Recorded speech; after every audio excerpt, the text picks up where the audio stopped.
Welcome back, ladies and gentlemen, to the X's and O's show. I am Griffin Murphy. Alongside me is August Young, and we are part of DocSports.com. In this show, we're going to be tossing out two college football free selections as well as two NFL free selections. But with all that being said, right now, August, we've got college hoops rolling around, NBA rolling around, and NHL rolling around. How have things been rolling over there for you across these selections before we jump into the football side of things? Things have been great. Like I love this time of the year when things are so busy. Yeah, It bro. it gives me something to do. It beats the summer months, right? And yeah, we've been winning in literally everything. College basketball started off well, something like 67% against the spread to start the year. So everything's going good, man. How's things been going for you? Dude, I'm on a tear right now myself. That's why I wanted to bring it up as always. And I know I've been looking at your numbers. I know you're screeching the boards as always. I'm actually on a 4-0 start in college hoops, 5-0 NBA Boom. run, 5-0 NHL run. I mean, we're lighting up the boards right now. And later on in the show, I will talk about it. I am releasing my NFL 8-unit play of the year. So I'm all jacked up, man. I'm ready for a huge weekend. But with all that being said, let's jump into the show, my man. And we're going to open this matchup up in the SEC. We've got Georgia laying 2.5 points, rolling into Ole Miss to play the Rebels, and we have a total sitting at 54.5. August, Jackson Dart is coming off a game where he threw for 515 yards in the air, 6 touchdown passes against an Arkansas defense. How do you see this matchup rolling up now that they have to deal with Georgia, who's got a mean green defense going into this game? Yeah, so obviously, I think the first thing to say is we do have to keep our eye on the status of Trevor Etienne. I'm not sure if there's been an update on that Mhm. today, but he seems to be struggling with that rib injury. Current reports do have him expected to play. I read something earlier that he was sort of grimacing it out, but getting through practice.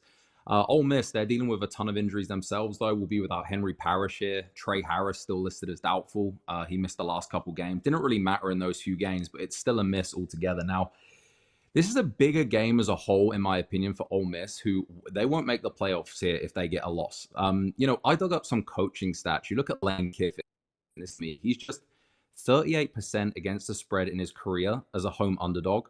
And he's also really struggled in big games. He's just 35% against the spread in his career versus teams that rank inside the AP top seven. That includes going 1-6 against the spread when at home versus those teams.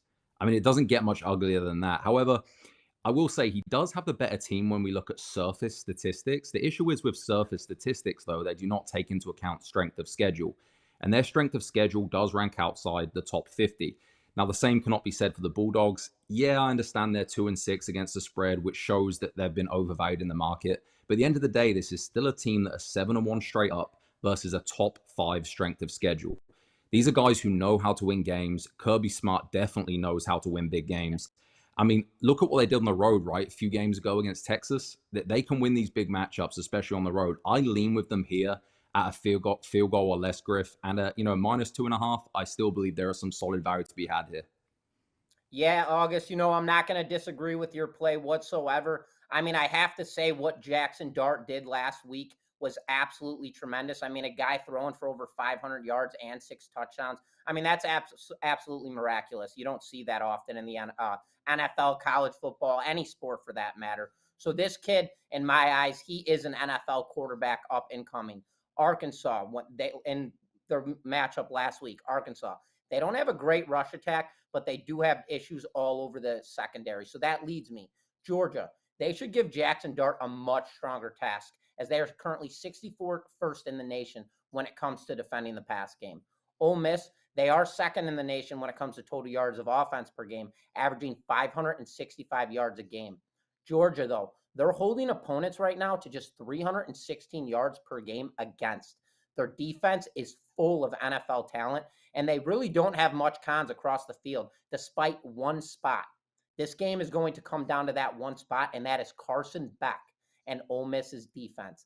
Beck, he's not having the season he had last year as at that quarterback spot for Georgia, despite he has already passed for 2,300 yards plus and 17 touchdowns. But the issue for Beck is he's been a turnover machine this season. He's already got 11 interceptions tossed, and that's unaffordable against a team that's holding teams to just 13 points a game against. This game has a lot of liabilities in my eyes, August. LSU, they put up 26 points against this defense. Arkansas put up 31 points, and Kentucky put up 17 points. In my eyes, this matchup, which would be a reverse flop for everybody, I believe this is going to be a shootout game. Beck, he's a form of liability, but if he's locked in, Georgia's going to score points. And then, of course, Jackson Dart, perhaps one of the best QBs in the nation. And I anticipate this Ole Miss offense is going to keep it rolling after last week's performance. So, August, in this matchup, give me the over at 54.5 points in this matchup.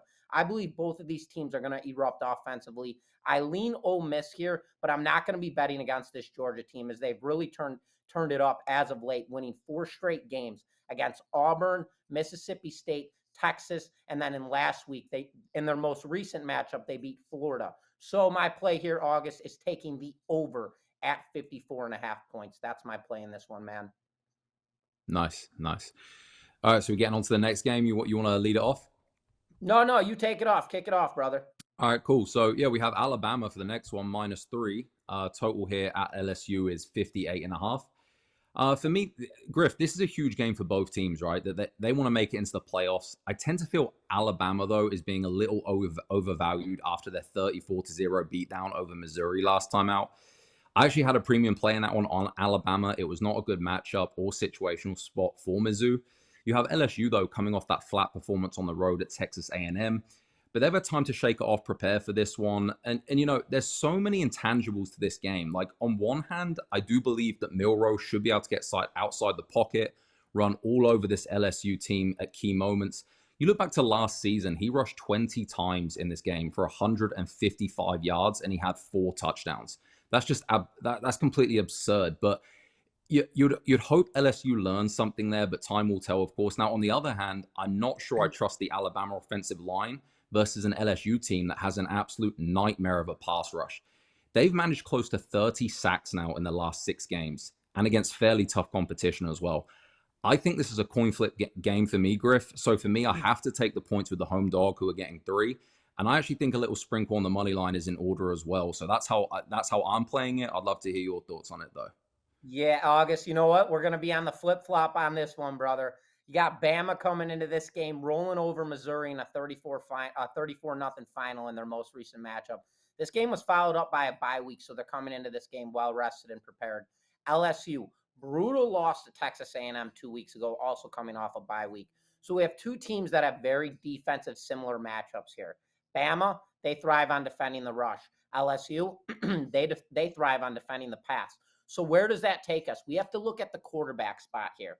August, let me ask you a question. Jalen Milroe or Garrett Nussmeier? Milroe. He's a 2-step quarterback, makes unreal decisions in the pocket, fast as all hell on his feet with 13 touchdowns in the air and 12 touchdowns on his feet. Or do you take Garrett Nussmeier, who is not as fast on his feet and has already thrown 9 picks this season? So, August, for this one, I'm going with the quarterback situation in this matchup. Give me Bama here on the money line. It is currently sitting at a -140. It's shifting back and forth. This play for me, if it ranges, I will not be touching this play whatsoever. But if you can get Bama on the money line between 130 and 150, that is the play that I will be touching. If the line starts shifting in any other way opposed to that line, this is a fade play for me. But in this one, I got Bama on the money line, -140. LSU coming off a brutal loss. Bama coming off a blowout win. Both teams coming into this matchup off bye weeks. Bama with the better quarterback, better offense, and we have a pretty equal defensive split here.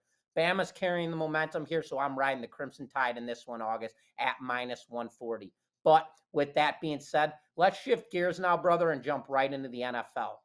We've got the Detroit Lions laying 3.5 points, primetime Sunday night football, rolling into Houston to play the Texans. We have a total sitting at 48.5. Detroit, they come into this game on a 6-game winning streak under Dan Campbell, and Jared Goff is completely lighting it up. August, before I get into my breakdown, I want to hear your take on how this matchup is going to outlook for you. So before I dive in, right, I just want to say I had a big 8-unit play last week fading this Texans team. I took Aaron Rodgers and the New York Jets in that, which we cashed. Nice call. Everywhere I turned, I was hearing it was a trap game. The line didn't make sense. public all over Houston. How the hell are Jets favored? 2-6 team versus a 6-2 team. However, for me, it was pretty clear it was not a trap, and if anything, the line was short. My model, which is highly predictive in nature, actually made the Jets -6 there. And the reason being is this, and I think this was picked up by a lot of people in the market. Points and yards per play distribution in terms of player usage is a real thing. And the Texans, they have a ton of issues with injuries, which includes losing Stephon Diggs, as we know, for the season. Now, I like CJ Stroud. I think he's a decent quarterback. I still have him ranked 25th in the league in my quarterback ratings. And then I had Aaron Rodgers, despite all of his struggles, still ranked 13th. Now, Stroud hasn't learned to play yet when missing these key weapons, especially in cold weather and in a hostile environment. Diggs was vital to that team's offense, and I mean vital. If you look at their playbook and how they open everything up, it all runs through his routes, how they run downfield. Everything is opened up from that. Sharp bettors knew it. It's why the line was moving up. It's why we pounced on the Jets and we cashed it. The thing is here that nothing's changed. They're getting a little healthier, but he's still got to prove it without Diggs, right? And yet again, we have a spot where they're being overvalued. And what makes it more crazy to me is it's against a team, a Lions team here, that's 7-1 straight up and against the spread. Jared Goff is playing out of his mind right now. I actually heard that he's playing the best 5-game stretch of any quarterback in NFL history from a pure metric standpoint. They are smashing teams. They can score with the best of them. And look, is Stroud going to be able to keep up here is the big question. I don't think so. I think Detroit probably score 30 to 35 points here, which leaves the Texans needing at least 27 to cover the spread. They haven't managed to do that in 3 games without Diggs. Griff, I got to roll with Detroit here. Current market price here at -3.5. I'm cool with it. I don't care that we're paying for the hook. Doesn't bother me. Give me Detroit -3.5. I love it, man. We're in agreement here as of all hell. Jared Goff, brother, this guy could not be having a better season. He's hitting 75% of his passes this season. He's got over 1,800 yards in the air, 14 touchdowns, and just 4 interceptions.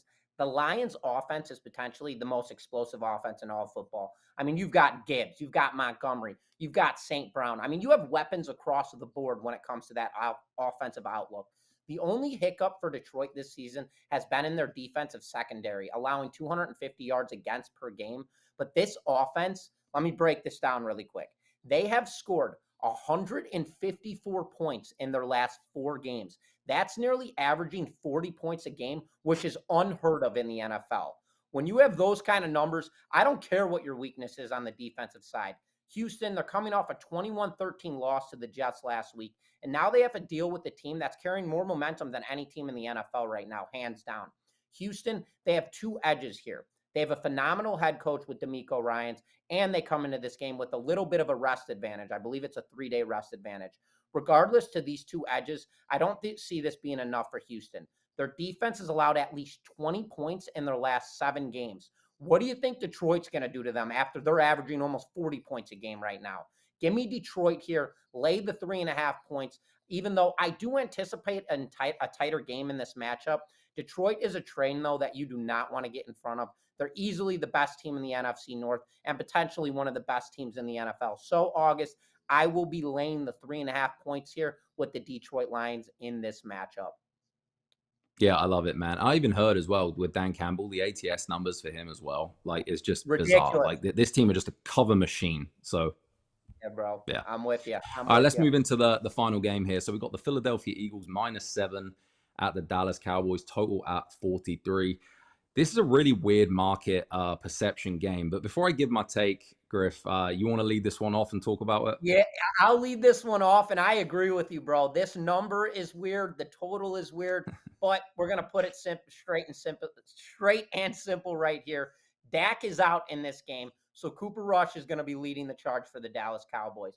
Although he didn't look that bad last week against Atlanta, but he's not a starting NFL quarterback. And as I mentioned yesterday on the Gridiron Six Pack, I wouldn't be surprised if third string quarterback Trey Lance does get some snaps in this game. Philly, they're rolling right now, man. They've won 4 straight matchups.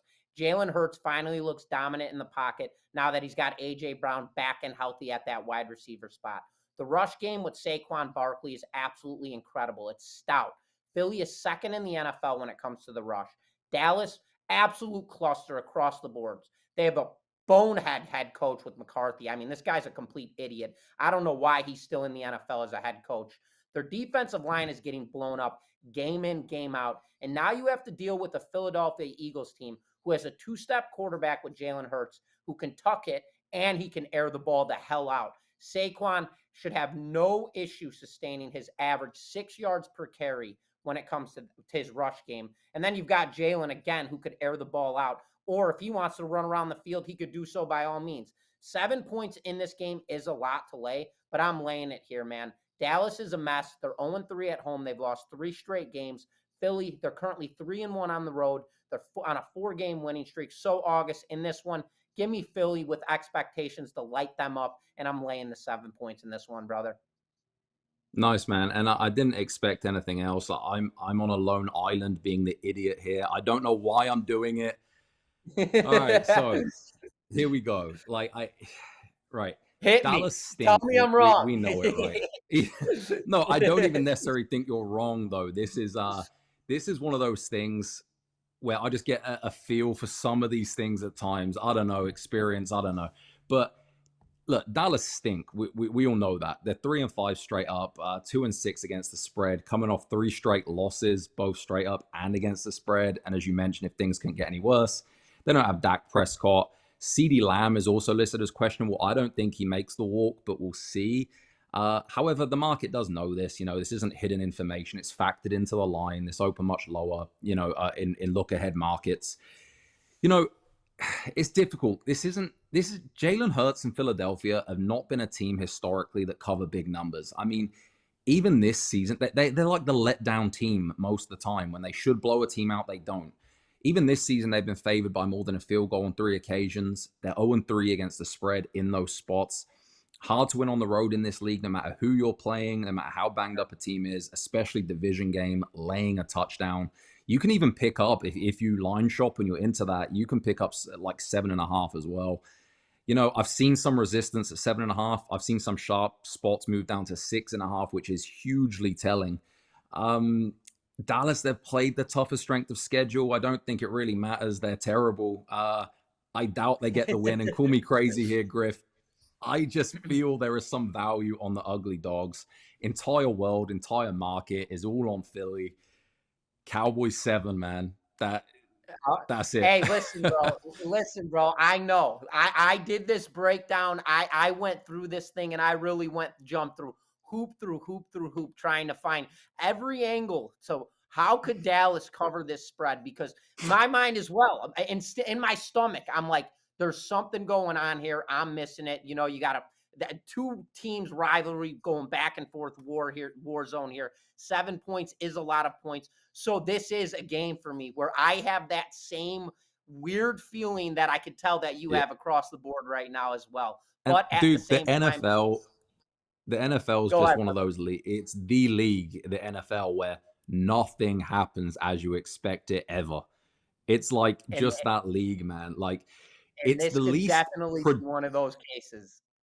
yeah, and I think this is like the NFL's the least predictive league based on past games. You know, like what's happened previously quite generally means nothing for the game coming up. It's just a crazy league. Yeah, bro. I'm on you with that one, man. So I'm hey, just so you guys know, after I heard August's breakdown, I'm still holding my ground. I'm not shifting my play. I'm still laying Yeah. the 7 points. But August, I feel you, brother. I feel you on this play. Yeah. But with all of that being said, obviously we have a massive weekend coming intact. August, what do you have on tap going on for NFL weekend or NFL Sunday and of course college football Saturday this weekend? Yeah, so I'll have a 6 unit college football going Saturday, 7 unit NFL going for Monday night football as well once the week turns around. NFL sides this season, Griff, we're 81% on NFL sides, over 90% on NFL big plays, closing in on $6,000 in profit on the season. Yeah, I'm pumped, man. Expecting another good weekend. We've been on a complete tear. I think 70. We had a bad week 1 in football when the first week came around. Apart from that, we've won every week. So we're rolling. Just keep it going. Momentum's there, man. How about you? I absolutely, brother. But before I get into my plays, just so everybody knows, you guys want to tap into August's plays and get those for free. That link right above, right there, docsports.com/free60. Go ahead, sign up, make a free account. As soon as you make that account, you will automatically be gifted a free $60 account. You can use that free $60 on any of the handicappers on our website. So if you want to grab August's weekend package, you want to grab my weekend package. If you don't like any of us, you can go ahead and grab any of the other 10 handicappers picks on the site for the weekend. Just to let you guys know, free $60 right there above. For me this weekend, I will be going in. I have 3 plays on deck for Saturday, including a 6-unit best bet. I'm coming off a 3-0 sweep last weekend. Dude, I had Oregon last week as my 6-unit best bet, and I won that game with 0 time left on the clock. They decided to run. Love I'm it. sitting there like, dude, I'm going to lose this game on a kneel down on the 5-yard line. Ended up running it for no reason, took it in the end zone. So I ended up cleaning my 6-unit best bet, got the brooms out, swept. So I ended the weekend on a 4-2 weekend. But with that being said, coming into this weekend, I have 3 plays on Saturday, including a 6-unit best bet. And then on Sunday, I'm doing it, man. I'm unloading the tank. I found my match. I have my 8-unit play of the year going out across my NFL selection, and that play goes off at 1 p.m. Eastern time. So tap in by all means. If not, no hard feelings. Just want to let everybody know again, free 60, docsports.com/free 60. You can snag mine August's picks.